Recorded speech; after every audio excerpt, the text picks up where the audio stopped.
Dati nagtataka ako kung bakit gustong-gusto ni tatay ng kape. Bago umalis patungong trabaho, magkakape. Pag uwi galing trabaho, magkakape. Pagod, timpla ng kape. Masaya, lasing, galit. Normal na araw, kape pa rin.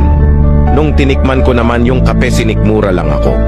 Pero nagbago ang tingin ko sa kape noong nagsimula na akong magpuyat sa mga pangarap para sa aking pamilya at sarili. Hindi pala yung kape ang nakaka-addict, yung pakiramdam pala. Hindi lang kasi siya basta likido na may matamis at mapait na lasa.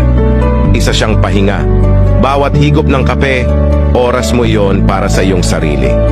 Bawat segundo na dumaraan habang hawak ang baso, iyon pala ang espasyo para maisip mo kung ano ang sunod na plano. Sunod na hakbang patungo sa pangarap mong maging ikaw. Habang tumatanda ako, mas nagugustuhan ko ang kape.